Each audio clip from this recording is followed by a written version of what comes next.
Madame, Monsieur, bonsoir. Vous suivez le 19h30 de RTI2 à la une ce soir. Les ambitions de l'État pour la jeunesse se matérialisent un peu plus chaque jour. À Gbeleban, un tout nouvel établissement a été érigé. Il est doté d'une capacité d'accueil de 300 apprenants. Ailleurs sur le continent au Nigeria, au moins 20 personnes ont été tuées dans un village au nord-ouest du pays. Selon les autorités locales, l'attaque a été perpétrée par des hommes lourdement armés. Bienvenue. Si vous nous rejoignez, vous suivez l'information sur la chaîne qui vous rapproche de l'essentiel. Débutons cette édition à Gbeleban pour découvrir le tout nouveau lycée professionnel érigé par l'État. Cet établissement est équipé de matériel de pointe à l'instar des autres lycées professionnels. Une initiative qui illustre l'engagement de l'État en faveur de la formation et de l'emploi des jeunes. Engagement que nous font découvrir nos reporters Mahama Traoré et Adama Kéré. À l'extrême nord-ouest de la Côte d'Ivoire, la coquette cité de Gbeleban, frontalière à la République de Guinée, affiche clairement l'une des réponses de l'État face à la sempiternelle question du chômage des jeunes.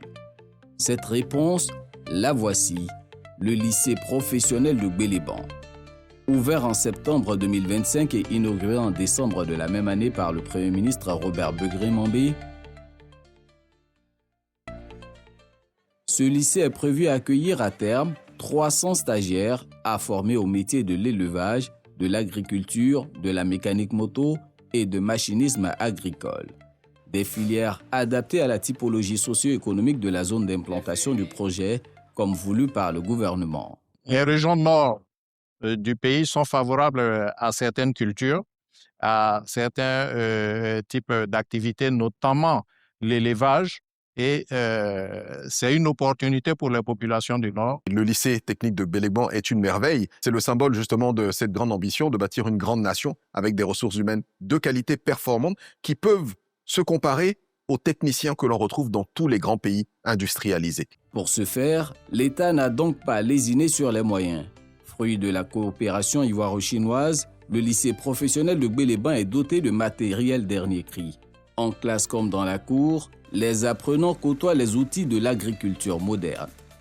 Ceux de la filière élevage se familiarisent à l'anatomie des espèces animales dans des salles dédiées. Faire des études sur les insectes. Pour ne pas qu'on perde les membres des insectes, on les capture, on met les insecticides ici.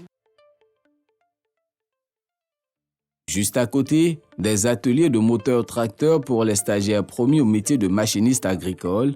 On leur apprend le fonctionnement de ce moteur, on leur apprend les différents circuits qui sont dans le moteur, le circuit de refroidissement, parce que quand le moteur travaille, il faut qu'il soit refroidi pour pouvoir donner un bon rendement. Tout comme des ateliers de systèmes électriques moto pour les artisans de la mécanique moto. Vous avez des motos en caisse qui sont là, qui ne sont pas encore montées. Donc les apprenants doivent apprendre à monter les motos. Les futurs agriculteurs, eux, ont de quoi affiner leurs connaissances avec ce pulvérisateur d'engrais mobile ou encore dans ces laboratoires dédiés. Pour cette première année académique, l'école enregistre un effectif de 88 apprenants, dont 60 garçons et 28 filles. Certains aspirent au diplôme de brevet de technicien, BT, et d'autres au certificat d'aptitude professionnelle, CAP. Le premier s'obtient après 3 années de cursus, le second en 2 années. Venus de différentes régions de la Côte d'Ivoire, les privilégiés de cette première promotion, admis par voie de concours ou sur orientation, suivent en premier lieu des cours théoriques. En gros, on a appelé ça comment? Très bien, pour... Certains l'avouent, fréquenter cet édifice n'était pas envisagé au départ dans leur parcours académique, mais une fois sur place, la perception a vite changé. La filière élevage, ça ne me plaisait pas, mais dès que j'ai commencé, j'ai vu que ça m'intéresse beaucoup. J'ai appris beaucoup de choses dedans, donc ça me plaît beaucoup. Personnellement, je voulais venir dans l'enseignement technique, mais pas faire cette filière-là. Je voulais être un électrotech. Les professeurs nous ont très bien parlé de la filière, ils nous ont instruit toutes les informations nécessaires sur la filière. En tout cas, l'agriculture me plaît, parce que moi, je suis né dans la terre, mon grand-père est un agriculteur. Pour d'autres stagiaires, le choix du lycée professionnel de Gbeleban obéit à une démarche logique. Je veux devenir éleveur. Je veux être comme mon idole, Ali Ouattara. Donc j'ai commencé avec 1 poulet de chair, 2 poulets de chair. Ensuite, j'ai commencé avec 15 têtes. Donc un peu, Ma maman m'a dit on va t'affecter au lycée professionnel de Bélébon par concours. Donc j'ai passé le concours et j'ai eu, moi-même j'aimerais créer moi-même ma propre entreprise, ma propre marque de poulet. J'ai un projet en tête de production de manioc. J'aimerais être un technicien modernisé en continuant directement en apprenant plus, je m'améliore, comment faire pour créer des produits, comment maîtriser les microscopes. Notre idée par derrière, c'est de monter un projet de fin de formation qui permettra de rechercher des financements pour accompagner ces jeunes-là qui vont sortir. Quelqu'un qui a appris déjà, il est beaucoup plus facile pour lui de réussir que quelqu'un qui vient seulement avec une idée. Dans ce cadre studieux, la discipline reste de mise. Dans les chambres d'internat où ils sont hébergés, comme au réfectoire, les stagiaires sont tenus de respecter une ligne de conduite.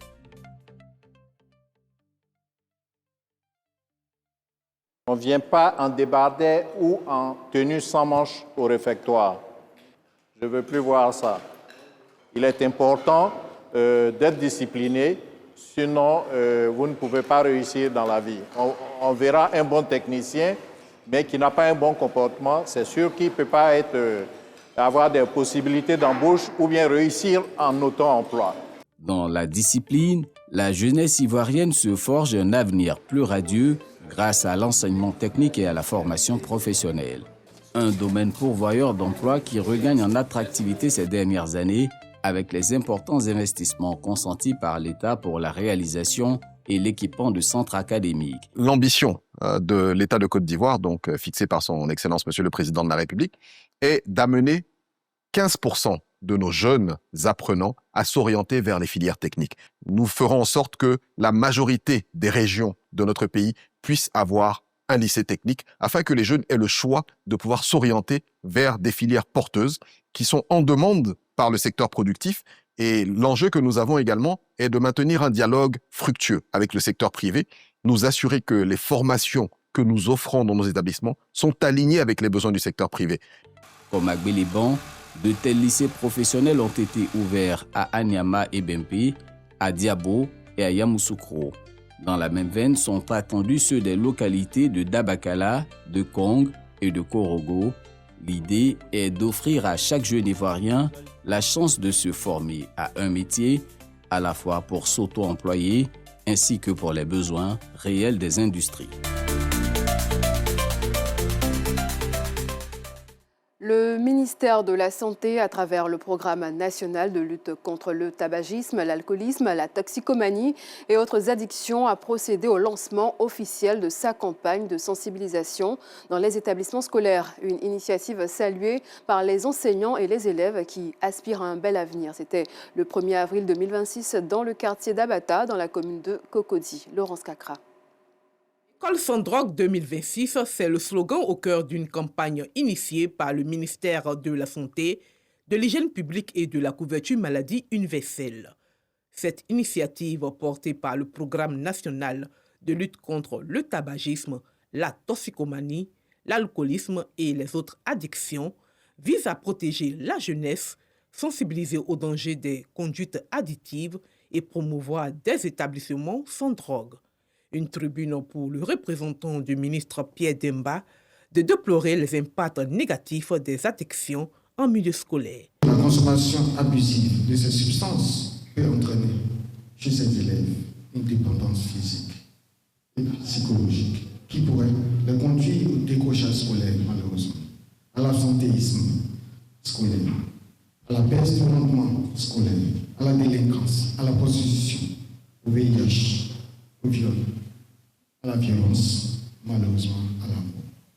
Élèves, enseignants et responsables d'école adhèrent à l'idée. J'encourage vraiment ce genre d'initiative. On va sensibiliser nos jeunes frères sur la consommation du tabac, qu'elle est nocive et c'est un fléau de notre société qui est vraiment à bannir. Nous prenons ici l'engagement, aux côtés du PNLTA et des autorités sanitaires, de participer activement et durablement à toutes les actions de sensibilisation, d'éducation et de prévention nécessaires au bien-être de nos élèves. Cette campagne s'inscrit dans une série d'actions éducatives visant à sécuriser l'environnement scolaire. Quittons la région des Lagunes pour la région du Boclé. Le centre de santé communautaire de Kosso, dans le département de Fresco, a récemment bénéficié d'un important don de matériel médical offert par le ministère de la Santé. Cet appui vise à améliorer la qualité des soins dans les structures sanitaires rurales et à faciliter la prise en charge des patients. Le reportage de Georgette Ido-Fofana, Ibrahim Touré et Sidiki Ouattara de retour de Kosso. C'est un véritable ouf de soulagement pour la population de Kosso dans le département de Fresco qui reçoit ce matin du matériel bureautique et biomédical pour son centre de santé communautaire. Un geste du ministère de la Santé. Le président de la République, à travers le ministère de la Santé pour tous, offre tout ce matériel médical à la population de Kosso pour réduire le taux de décès maternels et réduire les distances que font nos populations pour pouvoir aller faire des soins dans d'autres centres de santé. Ce matériel est composé de matériel biomédical, de mobilier de bureau. Nous invitons toute la population à utiliser ce matériel en bon usage et pour que la santé de la population soit effective. Construite par la Mutuelle pour le développement de Kosso et sa région Mudecor, cette infrastructure sanitaire comprend une salle d'hospitalisation d'une capacité d'accueil de plus de 10 lits, une salle d'accouchement, une salle de soins, des bureaux pour le personnel soignant ainsi que bien d'autres équipements. Elle vient ainsi mettre fin au calvaire des populations. C'est un grand soulagement parce que les populations ont souffert, notamment les femmes. Vous vous rendez compte, une femme qui est à terme, qui va accoucher en empruntant une moto ou un tricycle, vraiment ça fait mal. C'est pour cela que lorsque nous avons initié l'achèvement de l'hôpital, je vous assure que toute la population s'est impliquée. Nous voulons remercier vraiment le gouvernement, le président Alassane Ouattara, le ministre de la Santé et le ministre Légré Philippe, vraiment qui a poussé et aujourd'hui, nous sommes très heureux. Pour les habitants de Kosso, c'est le début d'une nouvelle ère marquée par un accès plus facile aux soins et un espoir renouvelé en un système de santé plus équitable et accessible à tous. Une joie énorme parce que j'ai souvent transporté mes parents et les femmes enceintes qui sont prêtes à accoucher. On les a souvent transportés en moto, en brouette pour aller jusqu'à Jusioko. Si aujourd'hui je reçois des équipements, mais je suis comblé, je suis très heureux. À travers la construction de ce centre de santé, la Mudecor et le ministère de la Santé s'inscrivent dans la politique du gouvernement, la santé pour tous, un engagement qui vise à rapprocher davantage les services de santé des populations rurales, à améliorer la qualité de la prise en charge et à réduire significativement les évacuations vers les grandes villes. Une opération d'identification et de recensement des acteurs du secteur des petits ruminants a cours sur le territoire national. Elle vise à constituer une base de données pour orienter les politiques en vue de la croissance des filières des caprins et ovins de Côte d'Ivoire dans la dynamique de la sécurité alimentaire. L'opération portée et pilotée par l'Interpru, l'interprofession des petits ruminants, est lancée depuis Séguéla, la capitale de la région du Borodougou. Léon Brou. Concernés par ce recensement, les éleveurs et autres intervenants des filières caprines et ovines, une opération pour doter l'interprofession d'une base de données fiable sur les acteurs et les besoins de la chaîne de valeur des petits ruminants, de quoi organiser et sortir ce secteur de l'informel pour ainsi favoriser son accès au marché. Nous avons produit un plan stratégique de développement sur lequel sont basées nos autorités pour nous donner cette reconnaissance-là. Cette notre interprofession a 3 collèges. Le collège des producteurs, le collège des transformateurs et le collège des commerçants. Dans toutes ces chaînes de valeur, nous devons livrer à l'État des statistiques aussi fiables que précis. Autre défi à relever, l'autosuffisance voire la sécurité alimentaire en ressources animales. La base de données servant d'outil pour orienter les politiques et investissements dans la chaîne des valeurs des petits ruminants. Une base de données géoréférencée qu'elle va transmettre à Interpru pour le présenter à tous les bailleurs de fonds qui viendront en Côte d'Ivoire pour, pourquoi pas, aider au développement de la filière. Cette base de données-là qui va permettre à Interplus de prendre des décisions, à réaliser des projets. Développement et croissance des filières, épanouissement des acteurs des petits ruminants. Finalité de cette opération de recensement, l'étape de Séguéla marque le lancement officiel de l'opération d'identification et de recensement des acteurs des filières caprines et ovines. L'interprofession des petits ruminants va donc sillonner toutes les régions du pays. Abidjan abrite depuis le 7 avril l'Assemblée générale de la plateforme d'échange et de coordination sur la gestion des espaces frontaliers. Une rencontre régionale réunissant jusqu'au 10 avril prochain les représentants de 15 États ouest-africains avec pour ambition de consolider l'architecture institutionnelle de l'organisation et d'intensifier la coopération transfrontalière. Clément Boko pour le compte-rendu. La sécurisation des espaces transfrontaliers reste un défi majeur pour la plupart des pays africains. Pourtant, ces zones regorgent des leviers potentiels de développement économique, raison pour laquelle la plateforme d'échange et de coordination sur la gestion des espaces transfrontaliers PICOGEF réfléchit à la validation des textes pour consolider l'architecture institutionnelle de l'organisation. Vraiment, c'est un bouleversement de fond en comble des textes fondateurs qui pour rendre l'outil beaucoup plus dynamique, plus proactif et créer vraiment un véritable instrument de gouvernance des frontières ouest-africaines.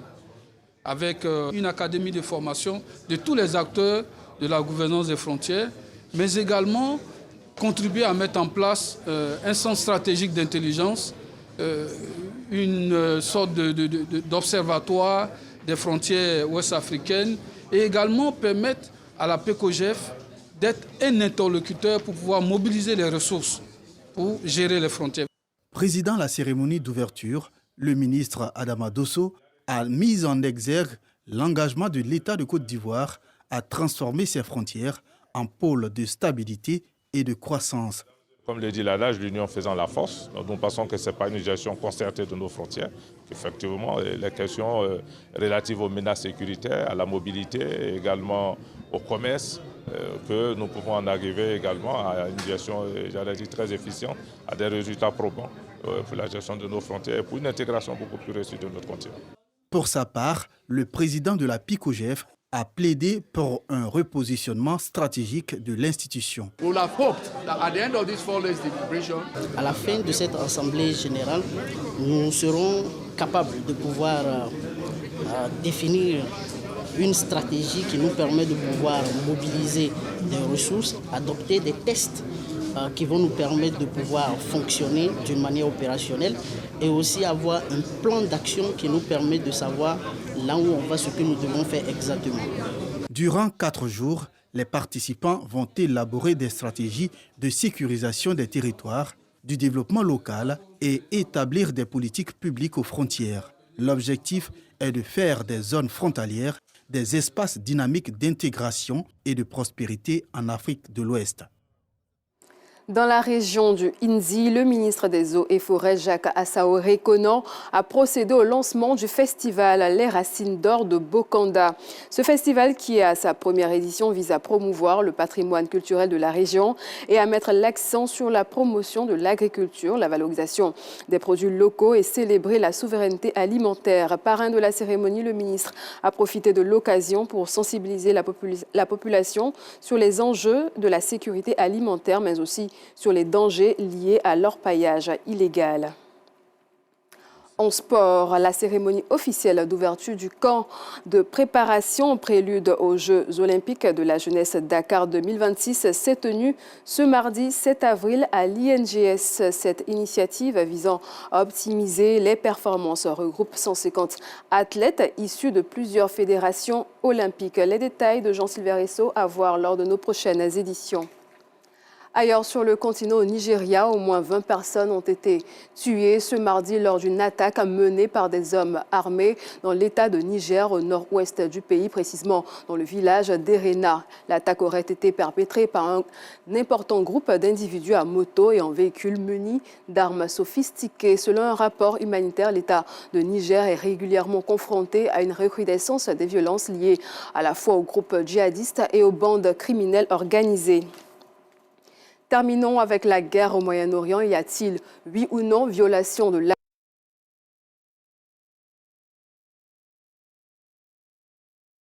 les États-Unis et leurs alliés et l'Iran. Mais sur le terrain, la réalité est plus contrastée. Si Washington et Téhéran se sont accordés sur une trêve de 2 semaines liée à la réouverture du détroit d'Ormuz, Israël affirme que cet accord ne concerne pas le Liban où la bataille continue. Ce mercredi, l'armée israélienne a mené sa plus grande frappe coordonnée contre le mouvement pro-iranien du Hezbollah, faisant des dizaines de morts et des centaines de blessés selon les autorités libanaises. C'est ici que nous nous arrêtons ce soir. Merci de nous avoir suivis. Passez une excellente soirée sur RTI2.